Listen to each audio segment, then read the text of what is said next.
Hello friends, how are you? Fine. It doesn't seem that you people are fine. Are you fine?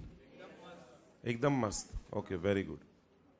So, we have started with communication part 1, that is business communication. I hope you remember what we have discussed in our previous lecture. Or yes or no? So, what we have studied in yesterday's lecture, let us quickly recap. आपके notes में page number 186 पर आप देखोगे chapter number 1 के and में जो questions दिए हैं उन क्वेश्चंस के मुताबिक yes what are the questions we have discussed. Question number 1, what is communication, explain the importance of communication. Everyone मुझे बोलो व्हाट इज कम्युनिकेशन जो हमने कल पढ़ा है. बोलो. It is an exchange of ideas, thoughts and opinions between two or more persons by a process. मतलब communication एक प्रोसेस है, वो क्लियर है. कम्युनिकेशन का इंपॉर्टेंस अगर आप मुझे पूछोगे तो इंपॉर्टेंस में हम कहते हैं कम्युनिकेशन से आपके ऑर्गेनाइजेशन में planning, coordination, control, goodwill organisation का, relationships in the organization, motivation, moral of the employees, growth of the organization is dependent on good communication, then specialization in particular area, technological upgradation, then human relations organization के अंदर, public relations, trade union के साथ का trade union movement, ये सारा एक अच्छे communication का क्या है, ज़रूरत है और need है. और एक अच्छे communication से ये फ़ायदा हमें मिलने वाला है. सिग्निफिकेंस और इंपॉर्टेंस और नीड ऑफ कम्युनिकेशन जब आता है, you have to make sure you write at least 8 to 10 points. But जैसे मैंने कल डिस्कस किया है, हमें पॉइंट्स सिर्फ मेंशन करने हैं, एक्सप्लेन करने नहीं है. Elements involve in the communication process. जैसे वो प्रोसेस वर्ड पढ़ते हैं कम्युनिकेशन प्रोसेस में, ओके सबसे पहले एक सेंडर है. सेंडर अपने दिमाग में एक आइडिया जनरेट करता है. आइडिया को वो क्या करता है, एनकोड करता है किसमें, एक मैसेज में. मैसेज वो एक चैनल के तहत रिसीवर तक पहुंच जाता है. रिसीवर उस मैसेज को रिसीव करता है, उसके बाद उसे डिकोड करता है, उसे अंडरस्टैंड करता है और उसका फीडबैक देता है. करेक्ट. जब फीडबैक आ जाएगा उसके बाद कम्युनिकेशन क्या है, कंप्लीट है. So feedback is the final link of the communication process. Yes और नो. सो कम्युनिकेशन प्रोसेस के 7 to 8 एलिमेंट्स देखने के बाद अगला क्वेश्चन क्या दिया वहां पर, What is formal communication? Explain its types, merits and demerits. जैसे फॉर्मल मैं कहता हूँ, formal communication is known as official communication, the primary source of communication. Formal communication superior subordinate relationships के ऊपर है. 4 टाइप्स है फॉर्मल कम्युनिकेशन के, downward, upward, horizontal, crosswise. I hope it is clear. Crosswise को diagonal भी कहते हैं. Merits of formal communication जो है वो इनफॉर्मल के डीमेरिट्स हो सकते हैं. जो डीमेरिट्स होंगे फॉर्मल के, वो इनफॉर्मल के मेरिट्स होंगे. जो इनफॉर्मल कम्युनिकेशन है उसका और एक नाम क्या है, grapevine communication. Secondary source of communication, unofficial communication. उसके मेरिट्स डीमेरिट्स ऑलरेडी हम समझ चुके हैं. बट इनफॉर्मल कम्युनिकेशन के टाइप्स बोलो. सिंगल स्ट्रैंडेड चेन, जिसको हम कहते हैं 1 to 1, लीस्ट एक्यूरेट है. उसके बाद क्लस्टर चेन. क्लस्टर चेन में क्या होता है, 1 to few selected trustworthy individuals, most prominent type of communication, informal का. देन नंबर 3 प्रोबेबिलिटी चेन, जिसमें क्या होता है, बोलो. प्रोबेबिलिटी चेन में 1 to everyone और 1 to anyone, information is not important but it is interesting. उसके बाद नंबर 4 गॉसिप चेन. यहां पर जो कम्युनिकेशन होता है it is of the job nature, इसका एक्चुअल वर्क से कोई लेना देना नहीं है. Then I had asked you to tick mark that question also कि बेनिफिट्स ऑफ इफेक्टिव कम्युनिकेशन. एक अच्छे कम्युनिकेशन से क्या फायदा होगा. अल से ऑलरेडी हम उसके बेनिफिट्स देख चुके हैं. सो वही इफेक्टिव कम्युनिकेशन मतलब एक असरदार कम्युनिकेशन के क्या बेनिफिट्स होंगे. जो सिग्निफिकेंस ऑफ कम्युनिकेशन है वही इफेक्टिव कम्युनिकेशन के बेनिफिट्स है. सिर्फ क्वेश्चन पूछने का तरीका चेंज हुआ है. मतलब एक इफेक्टिव कम्युनिकेशन से ऑर्गेनाइजेशन के डिसीजंस फास्ट होंगे, ऑर्गेनाइजेशन के प्रॉब्लम्स इजीली सॉल्व होंगे. ऑर्गेनाइजेशन के अंदर एक इफेक्टिव कम्युनिकेशन ऑर्गेनाइजेशन के लिए एक मार्केटिंग टूल बनेगा. मतलब जो भी बेनिफिट्स ऑफ कम्युनिकेशन है वही बेनिफिट्स ऑफ इफेक्टिव कम्युनिकेशन है. देन आज का जो डिस्कशन हमें करना है ना दोस्तों, आज के डिस्कशन में आपको काफ़ी चीज़ें लिखनी है. ध्यान दो, you have to write many things, so be prepared mentally first. मैं आपको पहले बता रहा हूं. कल हमने जहां पर एंड किया था, we ended on that part of informal communication, that is grapevine के मेरिट्स, डिमेरिट्स एंड टाइप्स के ऊपर, एंड वी रिवाइज्ड इट. आपकी नोटबुक में सबसे पहले आज आप लोग हेडिंग दो, मीन्स और media of communication. All of you give the heading. जैसे मैं बता रहा हूं, means oblique media of communication. Means oblique media of communication. How many means or media you feel there are of communication? I'll say two. One is verbal, correct, and second one is non-verbal. Please write. मैं काफ़ी कुछ points आज लिख कर देने वाला हूँ, because आज का डिस्कशन थोड़ा सा क्रिटिकल है. ये समझता तो है बट ये याद नहीं रहता, इसलिए हमें आज के डिस्कशन को लिखना ज़्यादा है. मीन्स और मीडिया ऑफ कम्युनिकेशन में वर्बल नॉन वर्बल लिखो. देन आई से वर्बल के नीचे आप लिखो वहां पर, जैसे स्क्रीन पर दिया है, वर्बल में नीचे दिया है एक साइड में, फर्स्ट एरो में क्या लिखा है वर्बल के, बोलो ओरल, और वर्बल का सेकंड एरो क्या है रिटन. नॉन वर्बल में जो 8 टाइप्स दिए वो बाद में लिखेंगे, अभी सिर्फ वर्बल और नॉन वर्बल, सॉरी वर्बल में ओरल और रिटन पर फोकस करेंगे. One by one all of you please concentrate. Verbal में हमने सिर्फ पहले क्या लिखा है, ओरल और written. Don't write the points given over there please. Verbal में अगर मैं ओरल की बात कर रहा हूं एंड रिटन कम्युनिकेशन की बात कर रहा हूं, so let us understand first all of you. मैं एग्जैक्टली 1 मिनट दे रहा हूं, 1 मिनट. मैं आपको हिंट देता हूं. ओरल कम्युनिकेशन, तो मैं कहूंगा ओरल कम्युनिकेशन इमीडिएट फीडबैक के लिए हेल्पफुल है. इमीडिएट फीडबैक चाहिए तो ओरल कम्युनिकेशन लेना होगा. रिटन कम्युनिकेशन फ्यूचर रेफरेंस के लिए काम में आता है. ओरल कम्युनिकेशन लेस थॉटफुल है. ओरल कम्युनिकेशन ज्यादा विचार पूर्वक नहीं होता है. रिटन कम्युनिकेशन मोर थॉटफुल है. ओरल कम्युनिकेशन को हम मॉडिफाई कर सकते हैं, रिटन कम्युनिकेशन को मॉडिफाई नहीं कर सकते. ऐसे आपको ओरल कम्युनिकेशन और रिटन कम्युनिकेशन में क्या क्या पॉइंट्स सूझते हैं पहले लिख लो क्विकली. सब लोग please, virtual students you also write. Exactly 1 minute दे रहा हूं. थिंक. मैंने आपको बताया ओरल कम्युनिकेशन, दिमाग में लाओ. ओरल कम्युनिकेशन बिजनेस ऑर्गेनाइजेशन में, और रिटन कम्युनिकेशन. और एक पॉइंट अगर आप मुझे पूछोगे, रिटन कम्युनिकेशन का एक प्रॉपर लेआउट होता है, प्रेजेंटेशन होता है. Oral communication usually verbal and non verbal दोनों होगा. ओरल में नॉन वर्बल भी होता है ना, अरे यस और नो. अगर मैं आप लोगों से अभी बात कर रहा हूं, मेरे ओरल कम्युनिकेशन में नॉन वर्बल भी यूज हो रहा है, that is my body gestures. जो गेस्चर्स यूज हो रहे हैं वो नॉन वर्बल है. तो ओरल में अक्सर नॉन वर्बल का भी क्या होता है, यूज होता है. बट रिटन में नॉन वर्बल नहीं होता है. रिटन में सिर्फ और सिर्फ क्या होता है, प्रॉपर लेआउट एंड प्रेजेंटेशन होता है. Just keep that in mind and right it quickly.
लिखा है सबने?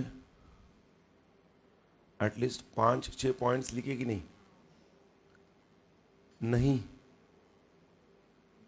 तो लिखो, नहीं लिखे तो लिखो।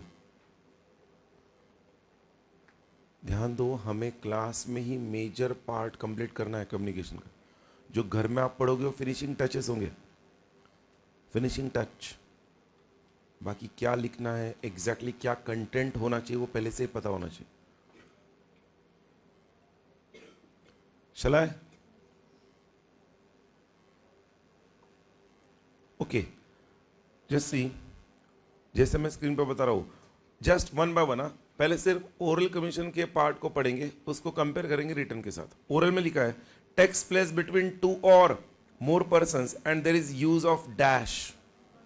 मैंने पहले बताया use of non verbal language also. Oral में नॉन वर्बल लैंग्वेज भी यूज हो रही है। मैं आपके साथ बात कर रहा हूं, मेरे जो बॉडी के गेस्चर्स है, जो मैं हाथ का इस्तेमाल कर रहा हूं, वो नॉन वर्बल है। कोई ऐसा नहीं का oral communication. Friends, we started our discussion. No use of non-verbal language. That oral communication will not be effective. अगर आपको oral communication को असरदार करना है, उसमें non-verbal language को यूज करना ही पड़ेगा। बट उसके अपोजिट रिटर्न में देखो, रिटर्न में क्या होता है? Use of nice layout and presentation is required. Return में क्या है? प्रॉपर लेआउट एंड प्रेजेंटेशन है। प्लीज लिखना स्टार्ट करो मेरे साथ, वो जो पॉइंट्स दिए वहां पर। अगर आपने लिखे हैं उन पॉइंट्स को स्किप कर दो, जो नहीं लिखे उसे ऐड कर लो। ओरल में सेकंड पॉइंट दिया है, ओरल फास्ट है और रिटर्न क्या है? कंपैरेटिवली स्लो है। लिखते लिखते मुंडी हलाओ जरूर, मुंडी मुंडी। आपको जो मैं बोल रहा हूं समझ रहा है कि नहीं? ध्यान दो। ओरल कम्युनिकेशन का मोर पर्सनल टच है, more personal touch and impact है। रिटर्न कम्युनिकेशन का पर्सनल टच इतना नहीं होता है, बट ओरल का होता है। और ये सुनो, जो स्पीकर होता है उसे जब उस स्पीकर को जब किसी मैसेज का इमीडिएट फीडबैक चाहिए तो वो ओरल कम्युनिकेशन यूज करेगा। मैं आपसे बात कर रहा हूं, मैं आपको पूछ रहा हूं समझा कि नहीं? ओरली पूछता हूं, लिख कर नहीं देता आपको, समझा कि नहीं? फिर आप लिख कर नहीं दे बोलते यस सर, ओरली बोलते ना। So oral communication is for fast feedback, whereas written communication is for delayed feedback. Written communication में feedback delay में आएगा।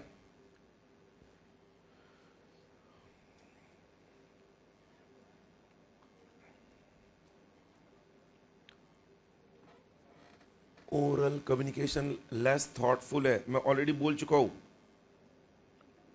Return communication more deliberate and thoughtful है। मोर डेलिब्रेट एंड थॉटफुल, विचार पूर्वक जो कम्युनिकेशन होता है वो रिटर्न कम्युनिकेशन है।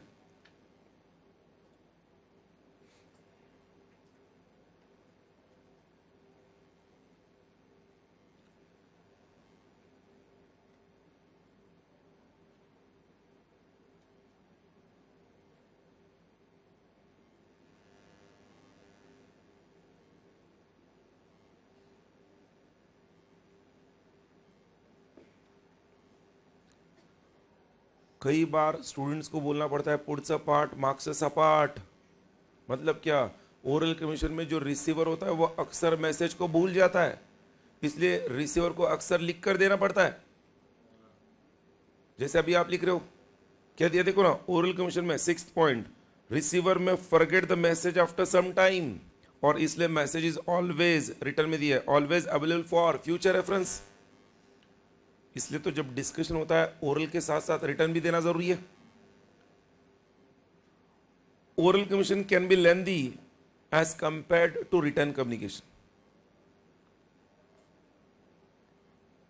कई बार स्पीकर आपको किसी एक कंसेप्ट का नॉलेज देने के लिए पूरी दुनिया घुमा के लाता है।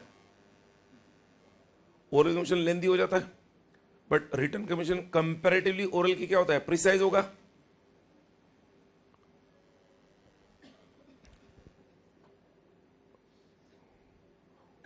ओरल कम्युनिकेशन से आपके इमोशंस, स्पेलिंग करेक्ट करना वहां पर प्रॉपरली, इमोशंस एंड फीलिंग्स क्या होंगे?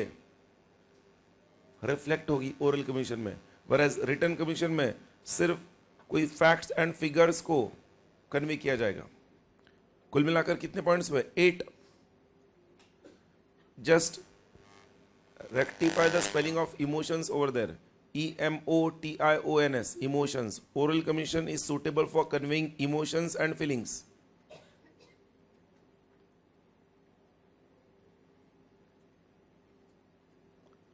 दोस्तों, सबसे ज्यादा बार पूछा हुआ क्वेश्चन है चैप्टर नंबर 1 का। फॉर्मल इनफॉर्मल कम्युनिकेशन के बाद अगर चैप्टर नंबर 1 में सबसे ज्यादा बार कोई क्वेश्चन पूछा है तो ये पूछा है distinction between oral communication and written communication. कितने पॉइंट्स लिख रहे हैं हम? कुल मिलाकर 8 पॉइंट्स। एग्जाम में कितने मार्क के लिए आने वाला है? 4 mark. 8 points for 4 marks. But यहां पर हम रुकेंगे नहीं। सबका लिखकर हो गया? Please complete it. प्रिसाइज में PRECISE करना। प्रिसाइज।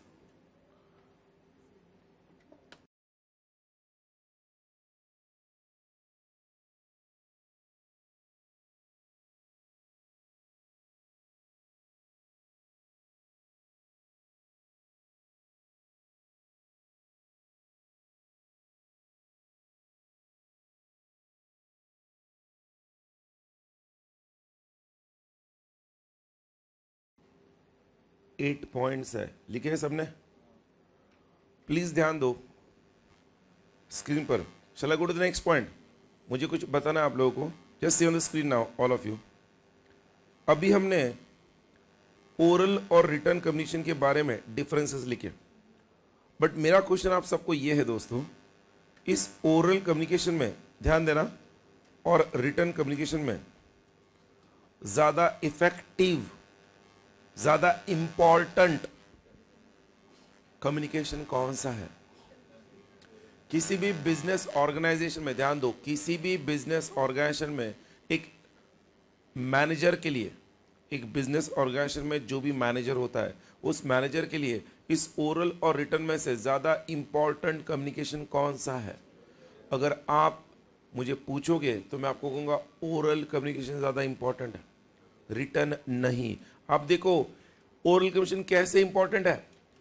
कोई भी एग्जाम जब आप देते हो, यूपीएससी, आपने प्रीलिम्स दिया, मेंस दिया, फाइनल सिलेक्शन इंटरव्यू से ही होता है। आप सीए बन भी गए, आपको जॉब चाहिए तो आपका इंटरव्यू ही होगा। ओरल कम्युनिकेशन ही एक ऐसा टूल है जहां से हम कैंडिडेट को सिलेक्ट करते हैं। और एक ऑर्गेनाइजेशन में एक मैनेजर जो होता है वो भी ज्यादातर वक्त ओरल कम्युनिकेशन में स्पेंड करता है। लगभग 3/4, कितना? 3/4 ऑफ हिज टाइम ही spends in oral communication and only 1/4 in written communication. वो भी कैसे है? अब देखोगे उस डिफरेंस को तो स्क्रीन पर मैं एक डायग्राम दिखा रहा हूं आपको। उस डायग्राम में देखना, उस सर्कल में रिटन कम्युनिकेशन राइटिंग में कितना है? 9%। एंड रीडिंग में कितना है? रीडिंग 16%। रीडिंग एंड राइटिंग ये मिलाकर 25% हुआ। बट ओरल कम्युनिकेशन ज्यादातर स्पीकिंग एंड लिसनिंग है। स्पीकिंग एंड लिसनिंग कितना परसेंट हो रहा है? Speaking is for 30%, listening is for 45%, कुल मिलाकर 75%। और ये मैंने नहीं बनाया, ये यूनिवर्सल फॉर्मूला है। किसी भी ऑर्गेनाइजेशन में एक व्यक्ति जब ओरल कम्युनिकेशन में इन्वॉल्व होता है तो लगभग उसका 3/4 ऑफ द टाइम कम्युनिकेशन में, ओरल कम्युनिकेशन में जाता है and 1/4 only on written communication. तो एक एवरेज मैनेजर एक ऑर्गेनाइजेशन का जब टाइम स्पेंड करेगा तो उसके लिए ज्यादा इंपॉर्टेंट कौन सा है? Oral communication. दोस्तों, जो आपने डिफरेंस लिखा है ना अभी ओरल रिटन का, उसके नीचे डायग्राम ड्रॉ करो एंड उस डायग्राम को ड्रॉ करने के बाद उसका एक्सप्लेनेशन लिखना है। एग्जाम में क्वेश्चन आने पर distinction between oral and written, maximum students क्या करते पता है? सिर्फ डिफरेंस लिखते हैं। अगर हमें 4 आउट ऑफ 4 मार्क्स स्कोर करने हैं, हमें वो डायग्राम भी ड्रॉ करना है एंड में, और वो एक्सप्लेनेशन देना बहुत जरूरी है। उस एक्सप्लेनेशन के एंड में आएगा कि ओरल कम्युनिकेशन ज्यादा इफेक्टिव है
लिखा है सबने?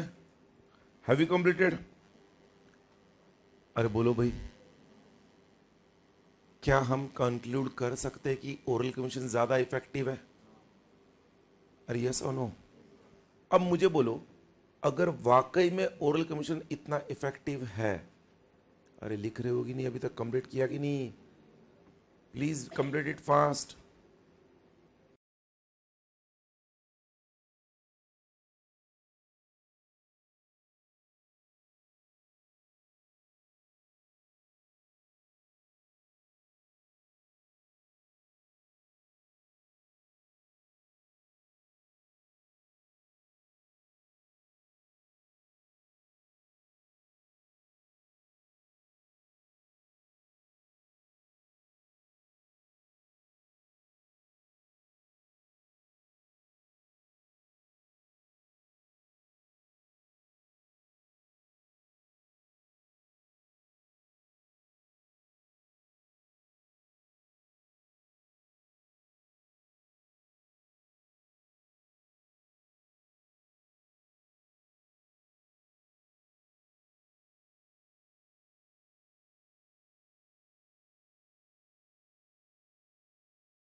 Shall I?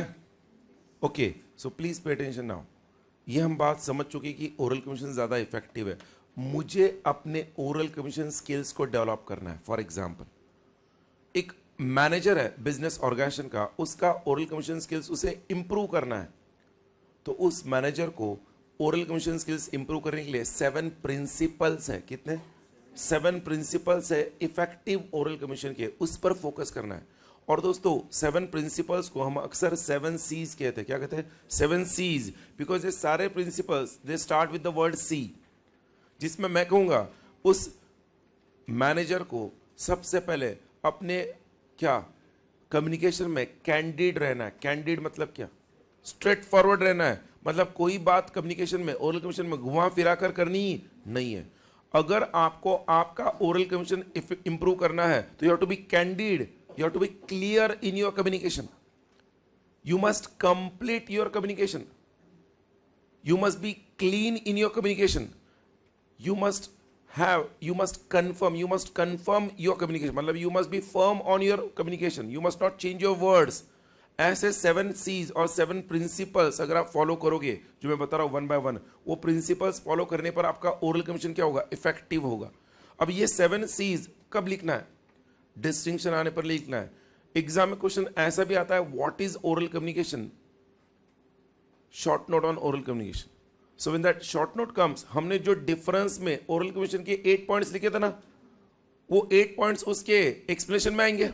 और उस 8 पॉइंट्स के बाद नीचे आप लिखोगे 7 C's ऑफ ओरल कम्युनिकेशन. जो 7 C's मैं आपको बता रहा हूं, वो 7 C's में आप देखो. फर्स्ट सी क्या दिया स्क्रीन पर? कैंडिडनेस. Please don't write now, first understand. Otherwise, when you are writing, you are not paying attention. Please pay attention. मुझे पहले एक्सप्लेन करना, then you write. 7 C's of oral communication में फर्स्ट सी दिया कैंडिडनेस. उसका मीनिंग क्या दिया? Straight forward. Second, completeness. मतलब क्या? Full message. ओरल कम्युनिकेशन में आपका मैसेज कैसा होना चाहिए? कंप्लीट, पूरा मैसेज. नंबर 3, आपका मैसेज करेक्ट होना चाहिए. मतलब क्या? ट्रूथ. नंबर 4, आपके मैसेज में कर्टसी होना चाहिए. कर्टसी मतलब क्या? पोलाइटनेस. नंबर 5, आपका मैसेज क्लियर होना चाहिए. क्लैरिटी. देखो, फुल मैसेज एंड क्लैरिटी में फर्क है. मैसेज भले ही फुल होगा, वो क्लियर होगा जरूरी नहीं है. इसलिए आपका मैसेज क्लियर भी होना जरूरी है. अभी तक पहले 5 सी जो देखे, पहला सी क्या देखा? सब लोग बोलो. कैंडिडनेस होना चाहिए आपके मैसेज में. नंबर 2, कंप्लीटनेस होना चाहिए. नंबर 3, करेक्टनेस होना चाहिए. नंबर 4, कर्टसी, पोलाइटनेस आना चाहिए आपके मैसेज में, कम्युनिकेशन में. एंड नंबर 5, क्लैरिटी होना चाहिए आपके मैसेज में, कम्युनिकेशन में. Number 6, conciseness. मतलब क्या? प्रिसाइज, बहुत लेंदी नहीं. एंड नंबर 7, आपके मैसेज के अंदर करेक्टनेस, जो ट्रूथ दिया ना, अब उस कॉन्क्रीटनेस होना चाहिए. कॉन्क्रीटनेस मतलब you have to be firm on your communication. So please ध्यान दो, अगर मैं इन 7 C's को समझने की कोशिश करूं, एक भी सी अगर मैं फॉलो नहीं करता हूं, मेरा ओरल कम्युनिकेशन असरदार होगा नहीं. और ये कोई हिडन सीक्रेट नहीं है. It is a universal truth, universally open truth.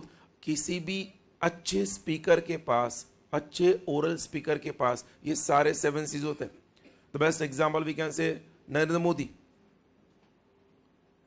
अगर उनकी बातों में सच्चाई नहीं आई तो उनकी बातों को लोग क्या करते हैं, सीरियसली लेते ही नहीं.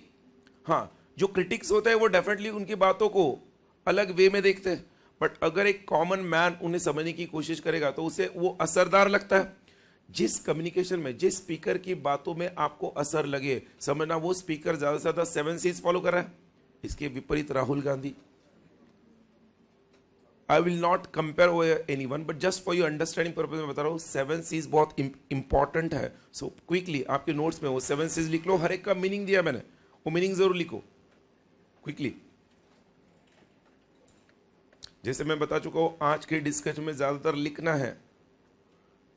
ये 7 C's समझेगा बहुत, बट याद कैसे रहेगा? हो जाएगा इसलिए लिखना है.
जिनका भी ये 7 C's हो जाएगा,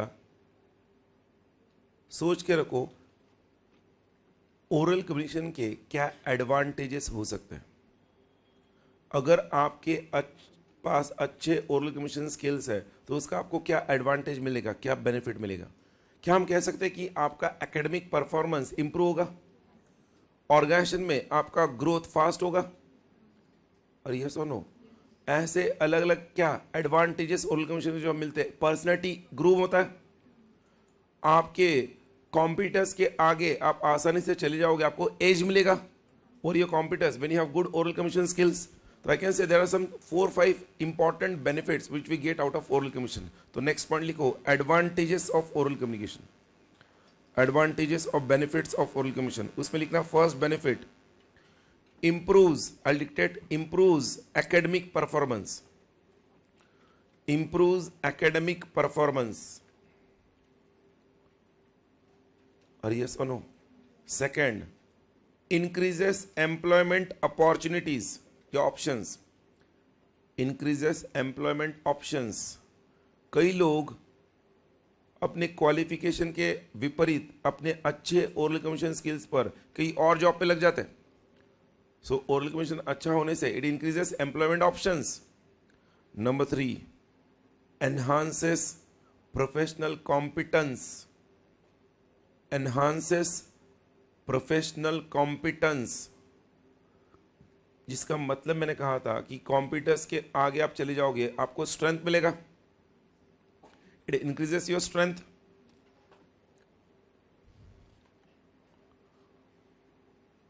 और यस और no? And it also improves a person's what? बोलो, personality. So improves one's personal effectiveness. Improves one's personal effectiveness.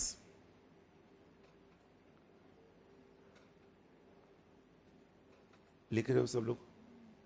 मैंने लिख कर देने का पर्पस ध्यान दो. Why I have given that in writing? This point specifically.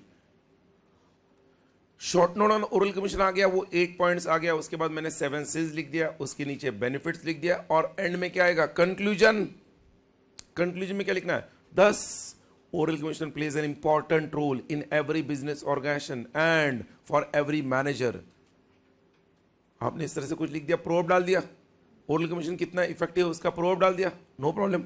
आपके 4 हेडिंग से ही मैं आपको मार्क्स दे दूंगा। इस स्टूडेंट ने मीनिंग लिखा है, ओरल कमीशन के 8 पॉइंट्स लिखे, उसके बाद उसने 7 C's लिखे, उसने बेनिफिट्स मेंशन किए, और उसने प्रॉपर कंक्लूजन दिया।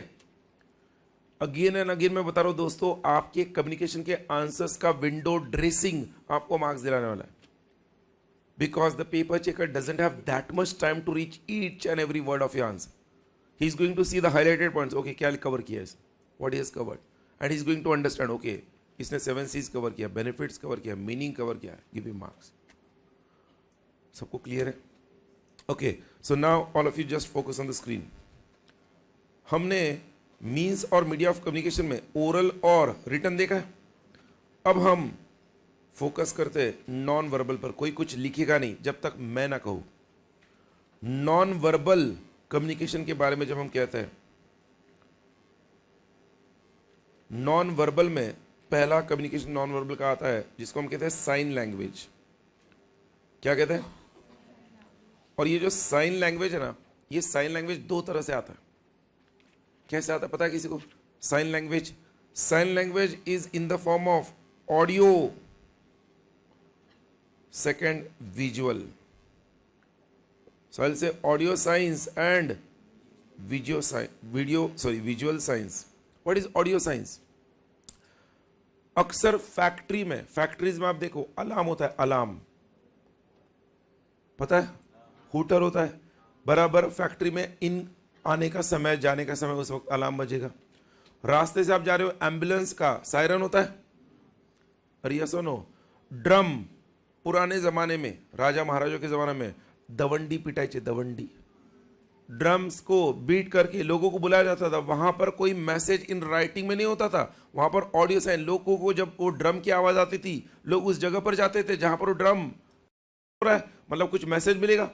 ये जो सारे टूल्स है ऑडियो साइंस के, ये कहीं ना कहीं आपको कुछ मैसेज देते हैं। अगर सुबह 7 का समय और फैक्ट्री के अंदर अलार्म बजा है, तो एक शिफ्ट एंड हुई है और दूसरी शिफ्ट स्टार्ट हुई है। अरे यस और नो?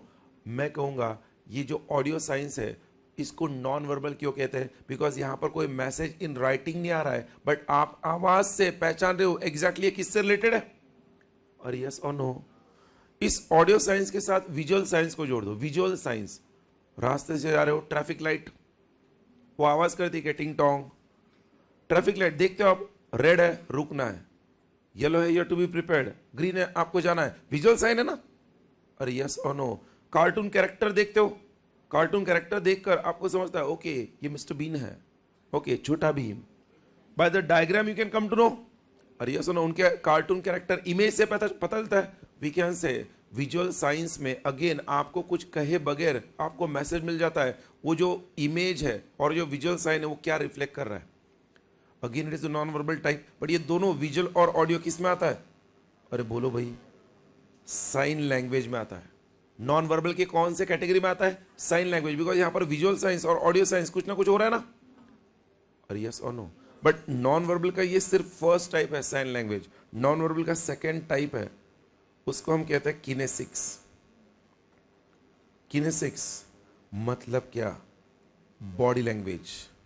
दोस्तों बॉडी लैंग्वेज मैं कहता हूं एक साइंस है। बॉडी लैंग्वेज एक साइंस और आर्ट है, ध्यान दो। There are proper courses of body language. बड़े बड़े कंपनी के HR, ह्यूमन रिसोर्स लोग जो रिक्रूट करते हैं एम्प्लॉयज को, वो बॉडी लैंग्वेज का, किनेसिक्स का कोर्स करके रिक्रूटमेंट करते हैं, so that when a person enters for interview, वो भले ही कितने अच्छे जवाब क्यों ना दे, वो उसकी बॉडी लैंग्वेज से पता कर रहा है कि ये कितना सच बोल रहा है, कितना झूठ बोल रहा है। Body language is really a skill. मैं आपको बता दूं, कई बार आपको भी नहीं पता होता है कि आपके पास वो बॉडी लैंग्वेज को पहचानने की स्किल है, but you not aware of it. It happens out of own experience और we can say your upbringing.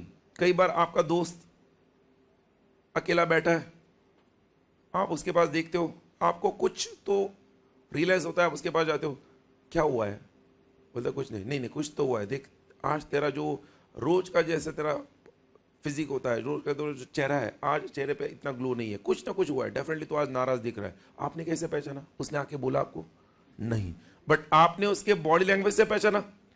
कुछ स्टूडेंट्स जब क्लासेस में जाते हैं, लेक्चर्स अटेंड करते वक्त, जो स्पीकर होता है अक्सर teacher, he has to understand from the body language of students exactly the students are getting his message or not। इसलिए टीचर के पास भी वो बॉडी लैंग्वेज स्किल होना बहुत जरूरी है। और मैं कहूं किनेसिक्स, ये स्टडी ऑफ बॉडी लैंग्वेज कैसे है, इस किनेसिक्स में waving of hands, drumming fingers, nodding head, then बोलो shoulders, then tapping, foot tapping, ये सारे जो भी गेस्चर्स है, जो मेरे हाथ के भी ये जो गेस्चर्स है, सारे किस में आते हैं? किनेसिक्स में आते हैं, that is study of body language में। और ये जो गेस्चर्स है ना दोस्तों, ये गेस्चर्स सब कुछ सच बयां करते। एक बार शब्द गलत बयां करेंगे बट गेस्चर्स नहीं। Body movements are such movements which can not be masked, इसको आप छुपा नहीं सकते हो। कई बार आपके शब्दों में आप कहोगे मैं ठीक हूं, बट आपके बॉडी मूवमेंट्स बता देते आप ठीक नहीं हो। मैं जो बोल रहा हूं सबको समझ रहा है? और इसलिए स्टडी ऑफ बॉडी लैंग्वेज ये ऑर्गेनाइजेशंस में बहुत बहुत इंपॉर्टेंट स्किल और एक्टिविटी है। इनफैक्ट आई विल से अ डिफरेंट पार्ट ओ ये, आप लोग जब आईपीसीसी क्लियर करते हो और आपका सीए फाइनल का एग्जाम जब लगभग 2.5-3 साल बाद होगा, I will request most of the students, अगर हो सके तो किनेसिक्स या बॉडी लैंग्वेज पर कोई कोर्स होगा आपकी सिटी में तो वो कर लो, नहीं तो एटलीस्ट उसके ऊपर बुक पढ़ लो और उस आर्ट को जी लो। वो आर्ट आपको आपके प्रोफेशनल करियर में, आपके पर्सनल लाइफ में, आपके भाई बहन दोस्त रिश्तेदार सबके लिए काम में आएगा। जस्ट और कुछ तो नया सीखने को मिलेगा। And that is again a part of somewhere will say this skill is treasured for life. But kinesics के ऊपर शॉर्ट नोट जब आता है, कीप दैट इन माइंड। जो मैंने बताया आपको, kinesics is a study of body language. Kinesics में waving of hands, drumming fingers, foot tapping, shoulders, ये सारे आप जो अलग अलग बॉडी मूवमेंट्स करते हो ना, उसको हम क्या कहते हैं? Study of body language, that is kinesics. और इस किनेसिक्स से एक व्यक्ति का, बॉडी लैंग्वेज से एक व्यक्ति का क्या, फियर, एंगर, ये दोनों बॉडी लैंग्वेज से समझता ना। एक व्यक्ति डर रहा है कि नहीं डर रहा है वो उसके बॉडी लैंग्वेज से पता चलेगा। उसका एंगर, वो गुस्सा हुआ है कि नहीं हुआ, उसके बॉडी लैंग्वेज से पता चलेगा। मतलब emotions are reflected well in what? Kinesics. अरे यस और no, you have to mention that. पहला नॉन वर्बल लैंग्वेज कौन सा देगा? Sign language. साइन लैंग्वेज में क्या था? Audio science and visual science. अब देखो, एक गुमसुम सी बैठी हुई यहां पर एक लड़की है, एकदम से वहां पर बैठी है, तो उसका बॉडी लैंग्वेज क्या बता रहा है? वो क्लास में फिजिकली है बट मेंटली नहीं है। मैंने कैसे पता चला? उसने मुझे कहा नहीं, बट बॉडी लैंग्वेज होता है ना बेटा। So please pay attention. तो जैसे मैंने आपको साइन लैंग्वेज में ऑडियो साइंस, विजुअल साइंस बताया, वैसे सेकंड क्या था? किनेसिक्स। किनेसिक्स के बाद third type of non verbal communication. और इसमें स्टूडेंट्स अक्सर कंफ्यूज होते हैं कि सर ये नॉन वर्बल कैसे है? नॉन वर्बल, उसको कहते हैं पैरा लैंग्वेज। पैरा लैंग्वेज, उसको ब्रैकेट में हम लिखेंगे उसका meaning, study of vocal cues. कई बार टेलीफोन पर आप जब किसी पर्सन से बात करते हो, वो अपोजिट पर्सन जब आपसे बात कर रहा है, उसकी आवाज सुनकर आप पहचान सकते हो कि वो मेल है कि फीमेल है। Exceptions are there but you can make out, you can easily make out. और यस और नो, मतलब अब वो व्यक्ति वहां से बोल रहा है कि मैं मेल हूं कि फीमेल हूं, नहीं, उसकी आवाज से आप पहचान रहे हो, वोकल क्यूज। अरे यस और नो, एक पॉलिटिशियन का जो वोकल क्यूज होगा इलेक्शन के वक्त, जिस तरह से वो भाषण देगा, उसका वो वोकल क्यूज बता देता है। अगर वो नहीं भी कह रहा है मैं इलेक्शन में खड़ा हूं, तो भी तो समझता है ये इलेक्शन में खड़ा है। सुनो, अगर मैं एक पैराग्राफ यहां पर ले लूं और हर एक स्टूडेंट को आगे आकर उसे पढ़ने के लिए कह दूं, तो हर एक का वोकल क्यूज अलग है। बंगाली का एक्सेंट अलग होता है, महाराष्ट्रियन एक्सेंट अलग है, साउथ इंडियन अलग एक्सेंट में बात करेंगे, बिकॉज हर एक का वोकल क्यूज अलग अलग, पीच अलग अलग वेरिएशन को क्या करता है? सपोर्ट करता है। अगर आप एक अच्छे स्पीकर बनना चाहते हो तो आपको पैरालैंग्वेज पर फोकस करना बहुत जरूरी है, that is study of vocal cues. Because एक अच्छे स्पीकर की निशानी होती है वो अपने पीच वेरिएशन को, पीच मतलब क्या, हाई टोन लो टोन, उस वेरिएशन को इफेक्टिवली यूज करता है। अगर कोई स्पीकर अपने कम्युनिकेशन में राइट फ्रॉम फर्स्ट मोमेंट से लेकर लास्ट मोमेंट तक एक ही टोन में बात करेगा, एक ही टोन में, you see friends we need to start a discussion and continue 2 घंटा वैसे ही बोलेगा तो ऑडियंस को बोर होगा। बट अगर वो स्पीकर अपने कम्युनिकेशन में अपने पीच वेरिएशन को, टोन को, you know friends it is very important for you to pay attention and it is so what happens is the listener always gets involve. दोस्तों ये नॉन वर्बल लैंग्वेज कैसे हुआ? मैंने कहा कई बार उस व्यक्ति के भाषा से, बात करने के तरीके से, ध्यान दो, उस व्यक्ति के बात करने के तरीके से आप उसका ज्योग्राफिकल बैकग्राउंड पहचान सकते हो। एक बंगाली के एक्सेंट से आप जान सकते हो ये बंगाली है। एक साउथ इंडियन के बात करने के तरीके से आप जान सकते हो ये साउथ इंडियन है। और यस और नो, तो हम कहते हैं paralanguage is a subtle and a vital part of non verbal communication. और इस पैरालैंग्वेज के साथ अगर किनेसिक्स हम दोनों रिलेट कर दे तो I will say body movements and this paralanguage, इन दोनों का स्टडी अगर आप अच्छे से करोगे तो I can see you can never get cheated with anyone. Because vocal cues में अक्सर बातों से पता चलता है उस व्यक्ति के शब्दों में कितनी सच्चाई है। The way he uses his tone and pitch variation. जो झूठ बोलने वाला व्यक्ति होता है वो अपने वोकल क्यूज को अलग वे में यूज करेगा।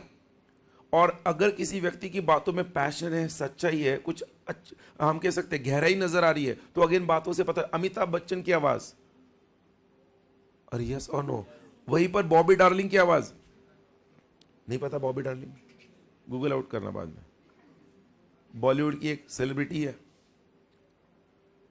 इन दोनों की आवाज में जमीन आसमान का अंतर है, बट दोनों सेलिब्रिटीज है।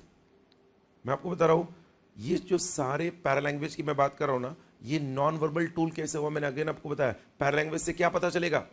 उस व्यक्ति का ज्योग्राफिक इकोनॉमिक बैकग्राउंड पता चल सकता है।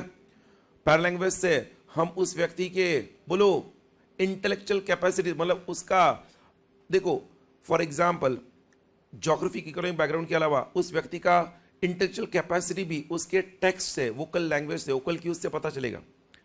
अगर एक व्यक्ति टेक्स्ट इस तरह से यूज कर रहा है जो कि एकदम लेमन है, लोकल मेड है, तो we can say that person is not highly qualified. और एक क्वालिफाइड पर्सन की वोकल क्यूज और उसके कॉन्फिडेंस लेवल को उसके अक्सर वर्ड्स में एक्सप्रेस किया जाता है, जो कि पैरालैंग्वेज से बाहर आएगा।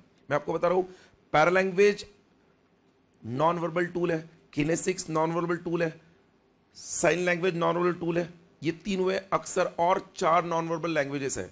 इसके बाद 4th वन हम देखते हैं जिसको कहते हैं आर्टिफैक्चुअल लैंग्वेज। क्या कहते हैं? आर्टिफैक्चुअल लैंग्वेज। और उसका और एक नाम है, ब्रैकेट में आप लिख सकते हो, in fact when I give that in writing you can right communication by appearance. Communication by appearance. आप लक्ष्मी रोड से जा रहे हो और आपको 4-5-6 फीट के लोग कम हेयर स्टाइल के लेफ्ट राइट करते हुए जावे दिख रहे हैं, तो you can easily make out they are from military और they are from army without talking to them, by their appearance and by the way they are walking you can make out. Communication by appearance क्या कहता है? Artifactual language. आप किसी seminar में गए हो, कुछ 2-4 लोग आपको मिले सूट बूट के अंदर, तो you come to know they are some delegates और they are going to represent और they are going to what, present some paper. What it means, लोगों के पहनावों से आप उनके बारे में या वो उस वक्त क्या करने वाले हैं वो बारे में जान सकते हो। आप रास्ते से जा रहे हो, सिग्नल पर खाकी पैंट और व्हाइट शर्ट पहन के कोई व्यक्ति खड़ा है तो आप पहचान लेते हो ये मामा है या मामी है।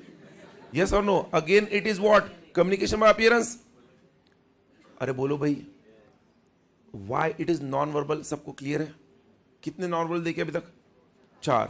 पहले इन 4 को लिखते हैं, फिर अगले 3 को समझेंगे। सो क्विकली आपके नोटबुक में नॉन वर्बल कम्युनिकेशन के बारे में आप हेडिंग दो और उसमें लिखो 1 by 1, I dictate it. Non verbal communication heading दो और उसमें लिखो फर्स्ट पॉइंट, नॉन वर्बल के नीचे, don't write in that arrow, जो हमने लिखा था, you have to explain it separately, इसलिए मैं कह रहा हूं न्यू हेडिंग दो नॉन वर्बल, और उसमें फर्स्ट पॉइंट लिखो sign language. Non verbal heading देकर फर्स्ट पॉइंट लिखो साइन लैंग्वेज। साइन लैंग्वेज में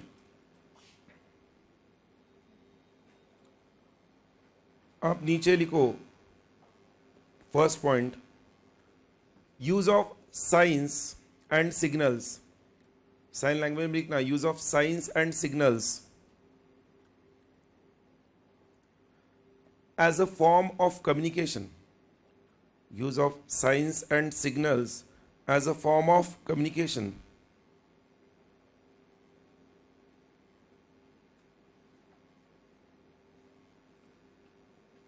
और उसके नीचे दो एरोज ड्रॉ करो, जो लिखा है उसके नीचे दो एरोज ड्रॉ करो। फर्स्ट एरो में लिखना audio signals, audio signals, and second arrow में लिखना विजुअल साइंस या विजुअल सिग्नल्स। लिखा है। ऑडियो सिग्नल्स के नीचे लिखना first point, point number 1, they are used to make important announcements. They are used to make important announcements. And उसके नीचे पॉइंट नंबर 2 लिखना, point number 2, to tell people to assemble, to tell people to assemble at a place.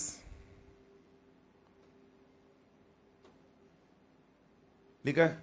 उसके नीचे example लिखना, example fire alarm comma accident alarm, fire alarm comma accident alarm comma machine breakdown alarm, machine breakdown alarm,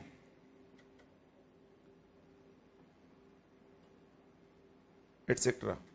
लिखा है सबने? बोलो भाई। Second arrow में लिखो विजुअल साइंस में पॉइंट नंबर 1 लिखना again, they are used to help the communicators. They are used to help the communicators in making the information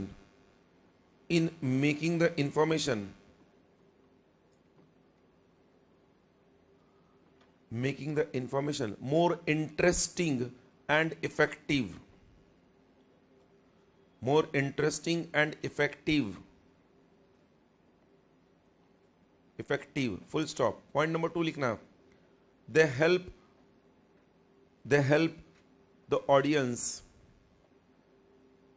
they help the audience for better retention.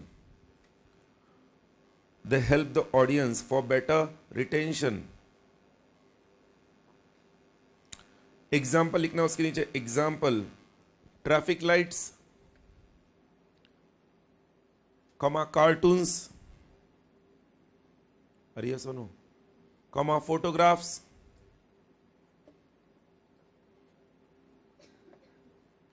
Etcetera. Clear है सबको? Next second type लिखना kinesics, और bracket में लिखना body language. Kinesics लिखकर bracket में लिखना body language. उसमें लिखना first point, it is the study of body language. It is the study of body language.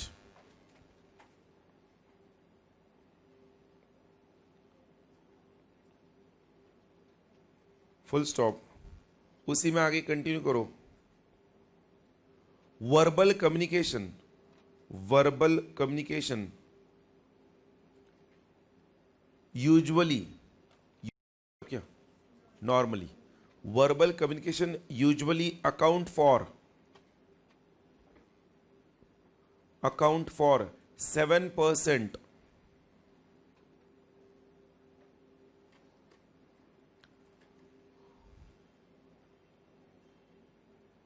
bodily movements, 7% bodily movements, comma 55% gestures. अरे वर्बल कम्युनिकेशन में क्या क्या आएगा? 7% बॉडीली मूवमेंट्स आएगा, कॉमा 55% गेस्चर्स है, कॉमा 38% वॉइस टोन है,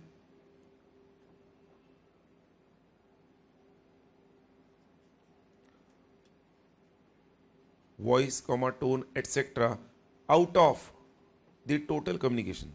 out of the total communication मतलब oral communication में अगर आप काउंट करोगे तो बॉडीली मूवमेंट्स 7% एंड गेस्चर्स 55%. इसको रिलेट करोगे 100% से तो लगभग यही 62% हो गया वर्बल कम्युनिकेशन में, एंड हार्डली 38% आपका वॉइस है, आपका टोन है. I hope you are getting it. लिखा है फर्स्ट पॉइंट. सेकेंड पॉइंट लिखो, the body movements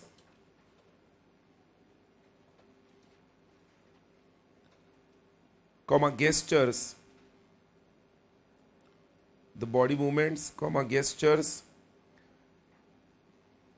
if studied systematically,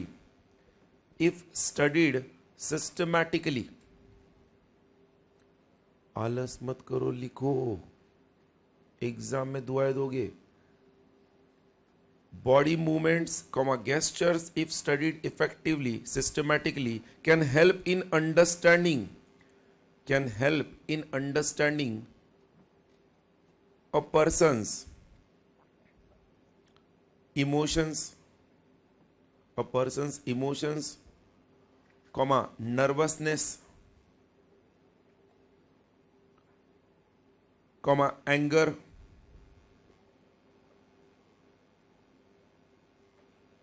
comma lack of understanding,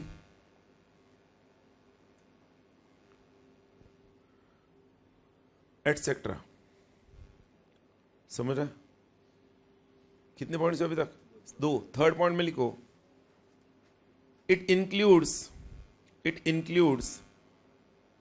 blushes, BLUSHES. Blushes मतलब क्या? शर्माना.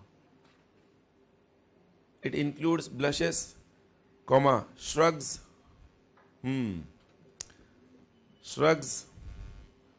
कॉमा फुट टैपिंग, करो मत, कॉमा ड्रमिंग फिंगर्स, मोगैम्बो खुश हुआ, पता है कि नहीं? Drumming fingers, comma blinking of eyes, ये सबको पता होगा. ब्लिंकिंग ऑफ आईज, कॉमा बोलो वेविंग ऑफ हैंड्स. ऐसा मतलब क्या? अगर किसी को छोड़ने जा रहे हो तो बाय, कोई आ रहा है तो उसको हाय. सो वेविंग ऑफ हैंड्स, यस और नो. लिखा है? कितने पॉइंट्स हुए? 3. Next point number 4, this body movements reflect true messages about feelings that cannot be masked. इसको आप छुपा नहीं सकते. कितनी भी कोशिश करो आप, ऐसे भी करोगे तो भी नहीं छुपता है वो. कितना भी कोशिश करो नहीं छुपता है वो. समझ रहा है? अक्सर कुछ लोग हंसना है तो cannot be masked, full stop. उसके आगे लिखो उसी पॉइंट में, दे travel much faster than spoken words. They travel much faster than spoken words.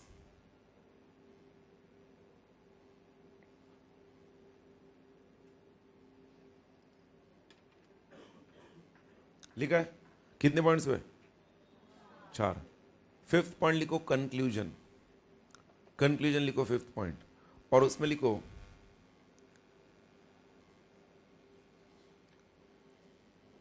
as it is rightly said,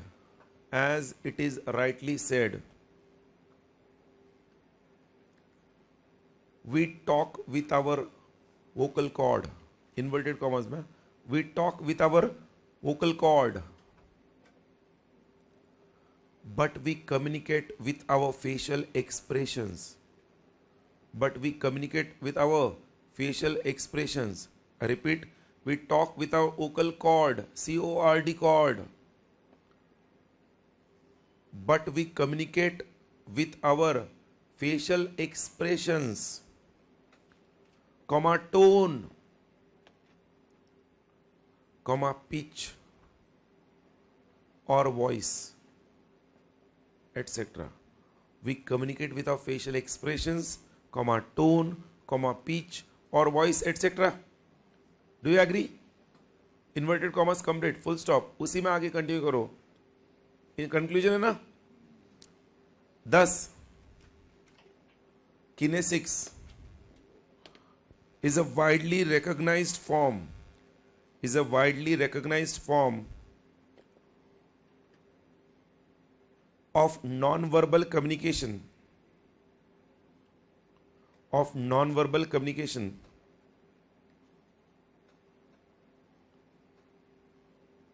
As it helps the receiver. As it helps the receiver in decoding the message quickly. It helps the receiver in decoding the message quickly. I hope you understand. Yes or no?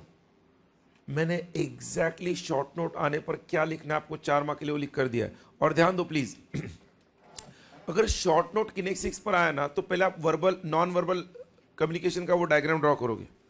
Non verbal में sign language, kinesics, paralanguage, artifactual language, proxemics, chronemics जो हम देखेंगे वो सब पहले वहां पर explain करोगे. मतलब नॉन वर्बल का एक पार्ट क्या है, किनेसिक्स, और उसके बाद उसके नीचे किनेसिक्स को एक्सप्लेन करोगे कंक्लूजन के साथ. सबको समझ रहा है?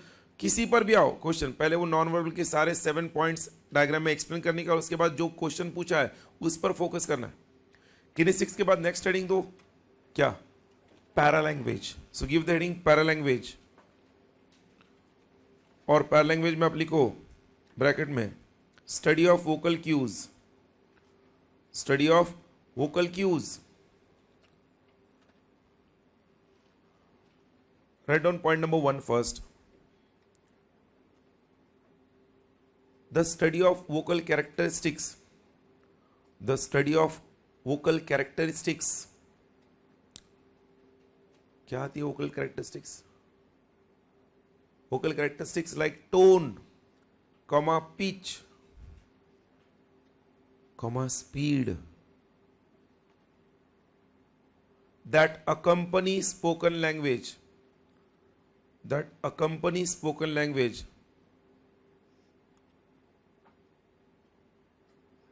Helps to reflect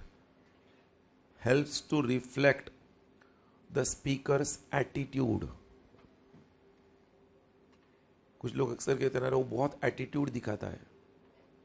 एटीट्यूड दिखाता है, कैसे पता चलता है? उसके वोकल कैरेक्टरिस्टिक से. helps to reflect the vocal, helps to reflect the speaker's attitude.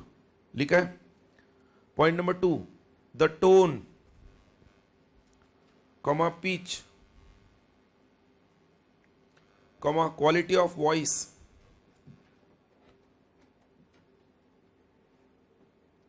helps in conveying the gender,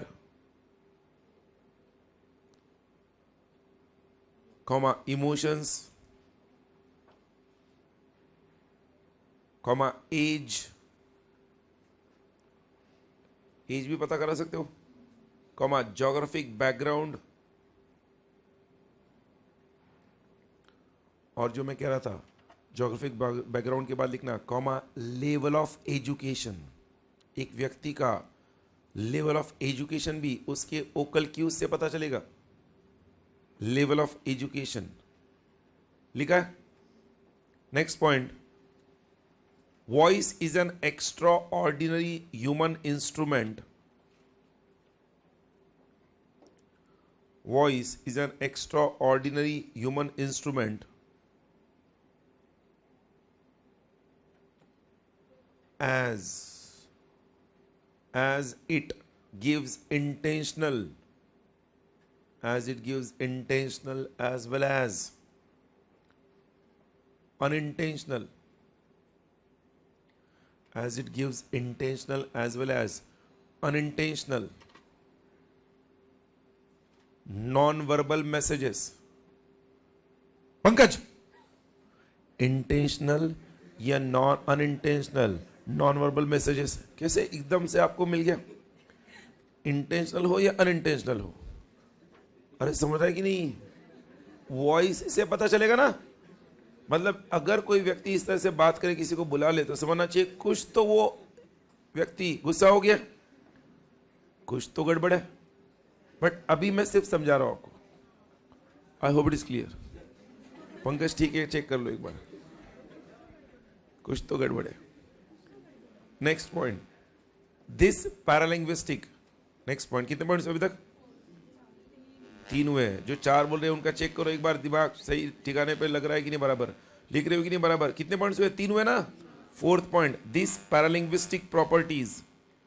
paralinguistic क्यों कहते हैं? वोकल क्यूज है ना। This paralinguistic properties of speech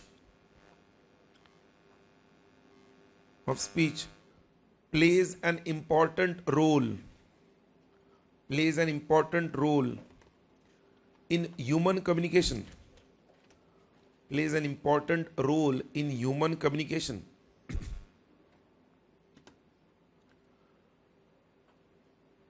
Human communication. Since the pitch variation,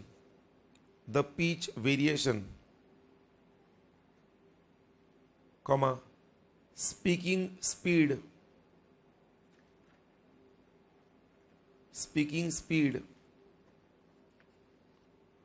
comma, pause, comma, variation in volume. अरे yes or no? Variation in volume हुआ ना? Variation in volume, comma, proper word stress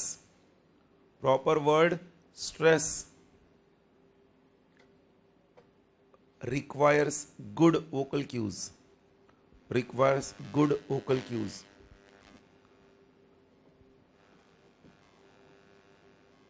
झेपते का नहीं? कितने लिखे अभी तक? अरे 3 ही लिखे हैं, साइन लैंग्वेज, किनेसिक्स और पैरालैंग्वेज। पॉइंट्स 4 हुए हैं यहाँ पर, बट 3 ही लिखे ना नॉन वर्बल कम्युनिकेशन के। सो 4th वन आप लिखो। हाँ, 4th वन आप लिखो, आर्टिफैक्चुअल लैंग्वेज।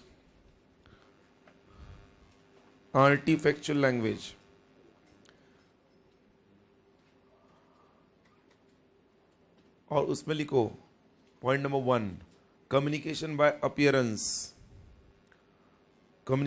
अपीयरेंस। आपके पहनावों से पता चल सकता है आपका सोशल बैकग्राउंड, आपका इकोनॉमिक बैकग्राउंड, आपका status. So communication by appearance. Point number 2 लिखना, it provides cues, CUES cues. It provides cues to a social, geographic, economic status of a person. Social, geographic, economic status of a person लिखा है। उसके बाद point number 3, a person's appearance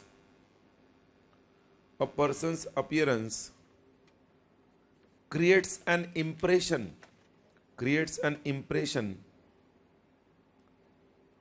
on the audience, even before the person speaks.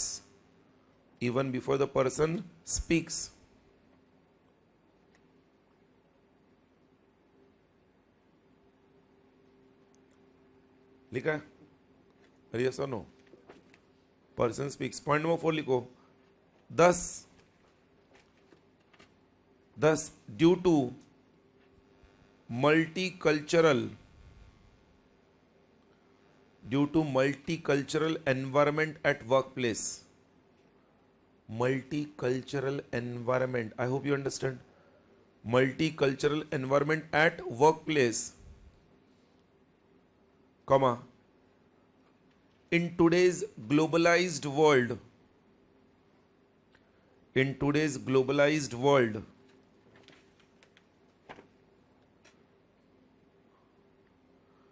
personal grooming, GROO लिखना, OOMING, personal grooming have become very important. Personal grooming have become very important. मतलब एक व्यक्ति जब अपने अपीयरेंस पर ज्यादा ध्यान देता है तो वो कौन से कम्युनिकेशन पर फोकस कर रहा है? Artifactual. Personal grooming has become more important. Clear है सबको? कितने टाइप्स लिखे अभी तक? पॉइंट्स कितने लिखे? 4. आपके नोट्स में मैं चाहता हूं सब लोग पेज नंबर 176 पर आ जाओ quickly in your material. On page number 176 वहां पर जो अगला टाइप है हमको जो देखना है वहां पर दिया है स्पेस लैंग्वेज. मिला है सबको? ये जो स्पेस लैंग्वेज है हम वहीं पर मार्क कर सकते हैं. सिंपल है. I have given that in simple words itself over there. Space language. So please concentrate now. Space language को लेकर जो पॉइंट दिया वहां पर, स्पेस लैंग्वेज का दूसरा नाम क्या है? प्रॉक्सेमिक्स. प्लीज मेरे साथ वहां पर हाईलाइट करो. स्पेस लैंग्वेज में proxemics, study of how we communicate with the, बोलो, space around us. What is the meaning of this? ध्यान दो, सेंडर और रिसीवर के बीच का जो स्पेस है, please listen, sender and receiver के बीच का जो स्पेस है वो भी दोनों के रिलेशनशिप को दर्शाता है. और वो अगेन नॉन वर्बल टूल कैसा है? Without talking to the sender and receiver you can come to know what kind of relationship they share. It is given over there. The space here means the distance between the sender and receiver of the message in oral communication. Now just see the diagram on the next page, all of you. उस diagram में आप देखना जो image दिया ना उसमें 0 to 18 inches, 0 to 18 inches में आपका जो स्पेस दिया, space language, it is you. और वो कौन सा रिलेशनशिप दर्शाता है? इंटीमेट. ये इंटीमेट रिलेशनशिप किसके साथ होता है? Close ones. I'll say family members. और ये सुनो, क्लोज्ड वंस फैमिली मेंबर्स के साथ होगा 0 इंचेस टू 18 इंचेस. बट उसके बाद नेक्स्ट रिलेशनशिप क्या दिया है? Personal relationship. Personal relationship you can write down over there. Personal relationship 18 inches to 4 feet है ना, उधर लिखो. गुड फ्रेंड्स, गुड फ्रेंड्स के बीच में पर्सनल रिलेशनशिप होगा. बट जो कैजुअल फ्रेंड्स है, कभी कभी मिलने वाले हैं, उनके बीच में सोशल रिलेशनशिप होगा. 4 feet to 12 feet. I can say casual friends and जब किसी मीटिंग में या पब्लिक, हम कह सकते हैं एक भाषण में, एक रैली में आप जाते हो, वहां पर पब्लिक डिस्टेंस होता है और वहां पर more than 12 feet. So I can से मीटिंग्स में, सेमिनार्स में, वहां पर पब्लिक डिस्टेंस होगा ना. ये किसके बीच है? सेंडर और रिसीवर के बीच. हम 2 पर्सन्स कौन से देख रहे हैं यहां पर? Sender and receiver. तो वो जो सेंडर रिसीवर जिस तरह से बैठे हैं उस पर से उनका रिलेशनशिप आप पहचान सकते हो. और इसलिए इसको क्या कहते हैं? Space language. अगर इसको लेकर क्वेश्चन आता है, I can say you have to just mark that point. जो मैंने मार्क किया वो लिख सकते हो आप. Diagram is must in this particular case. Proxemics उसका दूसरा नाम है. और उसको आप नीचे देखो जो मैंने बताया, इंटीमेट स्पेस लैंग्वेज में you can just underline family members, relatives.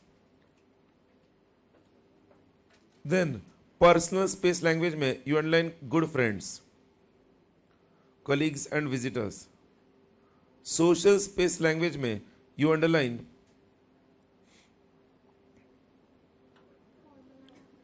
used for formal and official relationship, but the word which you can add over there is casual friends. What I have said you, casual friends भी होता है ना उधर. And public space language में election rallies, election rallies, clear है? अरे बोलो। तो आपके नोटबुक में सिर्फ हेडिंग दे दो, हेडिंग प्रॉक्सिमिक स्पेस लैंग्वेज, हेडिंग दो और एग्जैक्टली मैं कहूंगा 10 to 12 लाइंस छोड़ दो. Give the heading proxemics oblique space language and leave some 10 to 12 lines.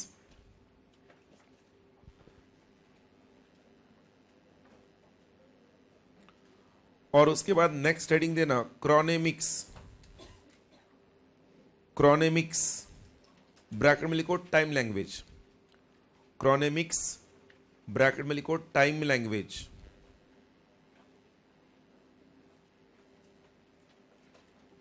Time language. जैसे भी टाइम होने आ गया, आपको मैंने बोला भी नहीं, ना ही आपको कुछ बोलने की जरूरत पड़ी, अपने आप आपको समझ में आ गया.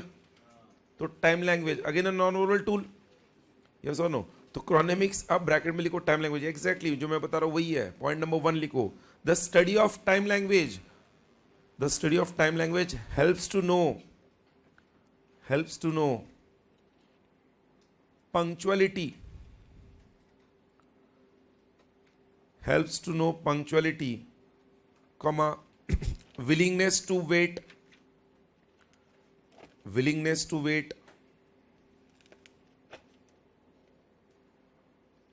and how a person uses his time,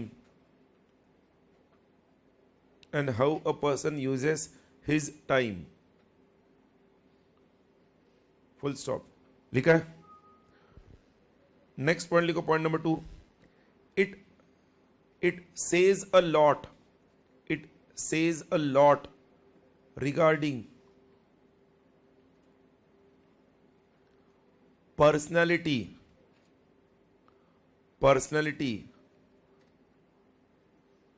of an individual.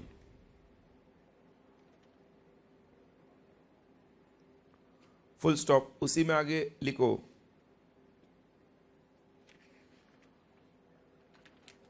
a person who is always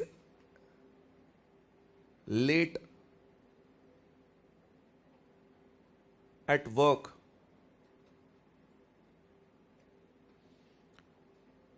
reflects his indisciplinary behavior,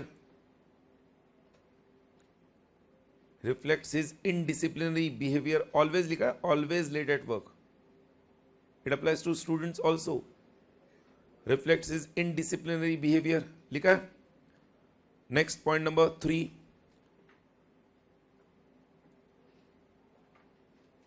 Time language helps us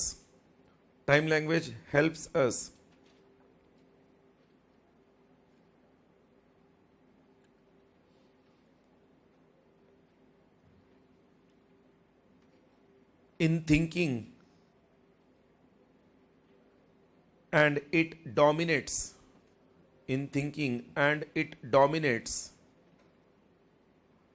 our communication. अब ये सेंटेंस कैसे मैच होता है? Time language how it helps in thinking. Time language helps us in thinking. 3 घंटा मिला है paper लिखने के लिए, 2 घंटा 55 मिनट हो गए, 3 क्वेश्चन अभी भी लिखने बाकी है, 5 मिनट बचे हैं. वो time language helps us in thinking and it dominates our communication. Now अगर मैं क्लास एंड करने आया हूं और मुझे कोई कंसेप्ट पढ़ाना है, तो time language helps me in thinking that I have to complete it fast and it will influence my communication. मुझे बोलो समझ आएगी नहीं? So again it is a non verbal tool. लिखो नेक्स्ट पॉइंट उसमें. thus time management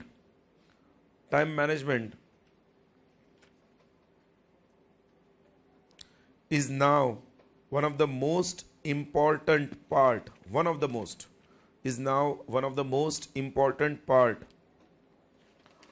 of overall management.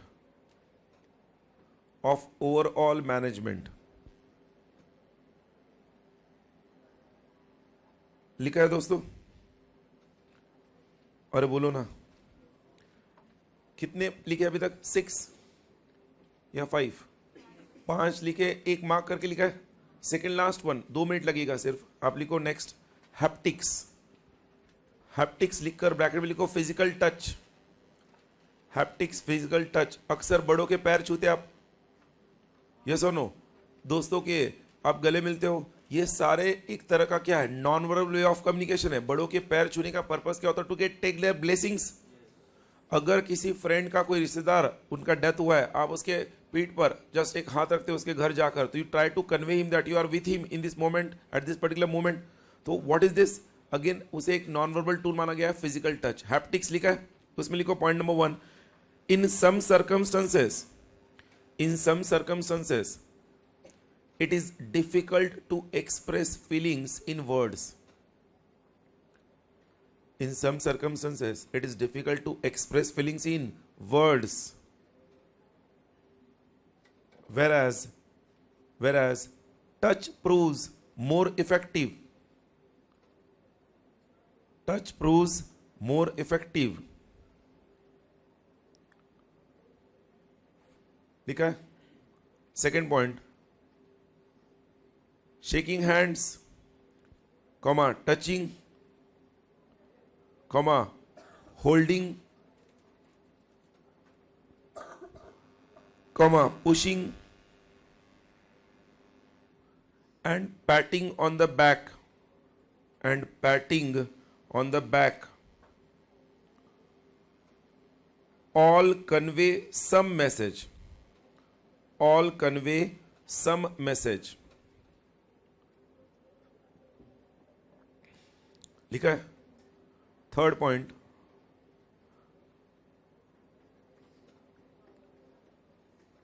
Touch language, touch language is of two types. Touch language is of two types. और उसमें लिखो point number 1, body contact, inner side में number 1 body contact, dash करके आगे लिखना, body contact के आगे dash करके आगे। Example, over crowded buses, over crowded buses and trains,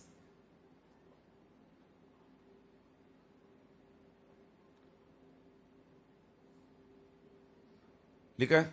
और ब्रैकेट में लिखना उसके एक्सीडेंटल, ये ओवर क्राउडेड बसेस और ट्रेन्स में जो बॉडी कांटेक्ट होता है उसके ब्रैकेट में वो कैसा टच है, एक्सीडेंटल। देन नंबर 2 लिखना touching with hands, touching with hands,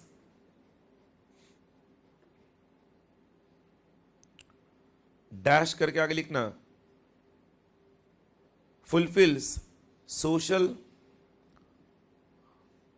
comma, psychological, psychological and physical needs. Touching with hands में डैश करके क्या आगे लिखोगे, fulfills social, comma, psychological and physical needs. उसका एग्जाम्पल लिखो, a mother's touch to her worried child,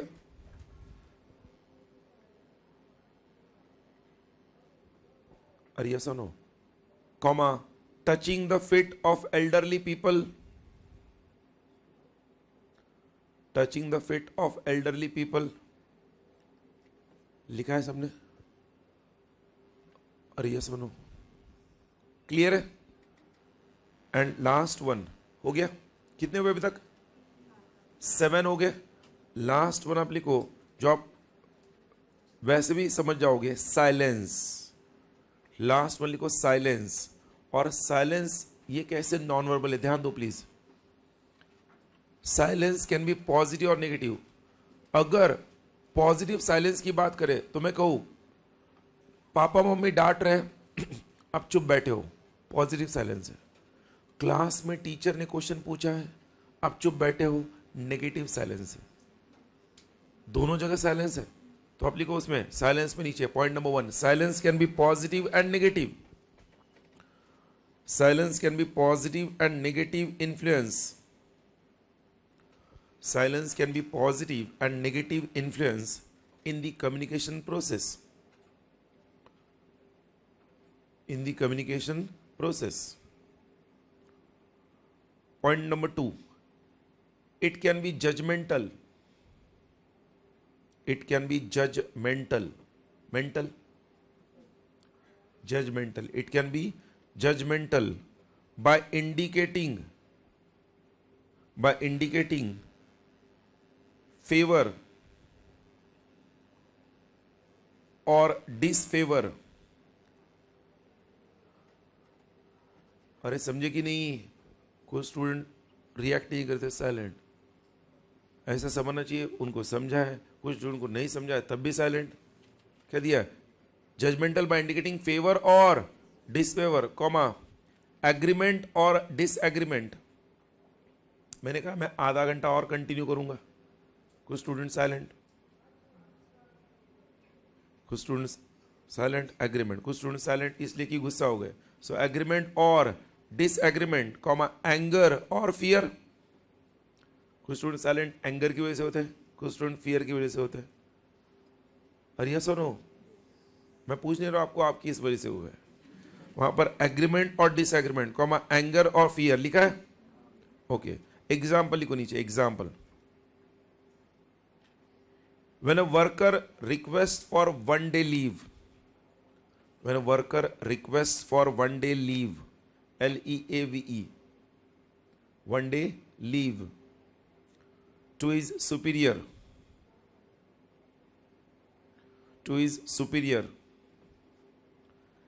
and if the superior remains